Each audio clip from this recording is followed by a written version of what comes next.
Hey guys, Cloud here, and today we're going to show how to do a cinematic camera just like this using only one command.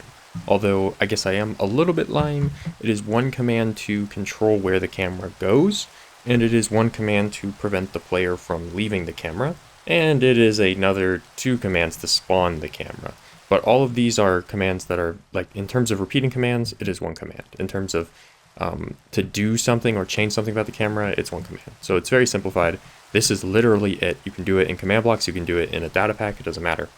So the way that this works is entirely reliant on the new feature within item displays and block displays and text displays called teleport duration. So this is going to be used in a couple future videos, but it's actually very useful. What it does is it linearly interpolates the rotation and position of an entity, this entity specifically, over a period of time. And so if I set teleport duration to 100 ticks, it means it will take 5 seconds for the item display to reach its destination, whatever that destination may be. Now, when I initially spawn it, I spawn it at some hard-coded position with some hard-coded rotation to give me the starting point for the smooth camera, which is somewhere up here.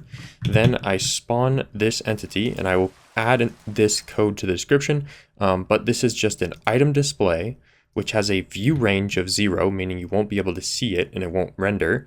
And then you also make it an air item, so it's completely invisible, unknown, and I give it a tag of camera. And I give it the teleport duration of 5 seconds so that this animation will last 5 seconds. Then all we need to do is make the player either ride or spectate this entity, and once you do that, it will make the player follow the path it is taking. So we go ahead and put the player in spectator mode. Then we make the player at P spectate the item display with a tag of camera. And then finally, this is where the one command comes into play, because if you wanted to change the destination of the interpolation, you just have to teleport it, and that's it.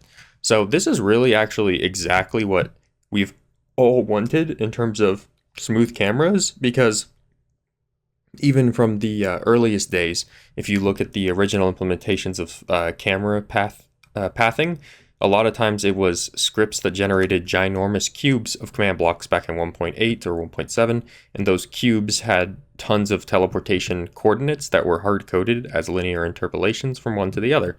Now we literally just get it with one command and one MBT data, which is very cool. Then finally, the other one command type thing we need to have to this is one ticking command. So since we're using spectator mode, we have to go to anyone in spectator mode and make sure that they are still spectating the entity. So we just copy that spectate force command. Realistically, we could just get rid of this command here because it's a little redundant since we have that ticking command, and make this chain even smaller.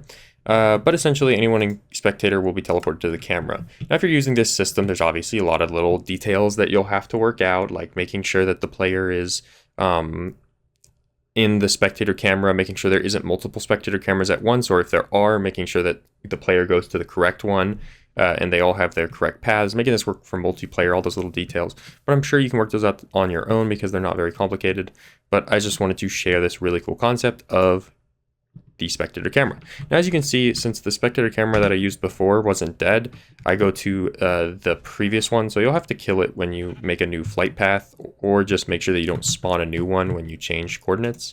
And so here we go. Linear interpolation of the camera in the rotation and the position. If you guys thought that was interesting or useful, leave a like. Let me know what you want to see next, and I'll see you next time. Peace.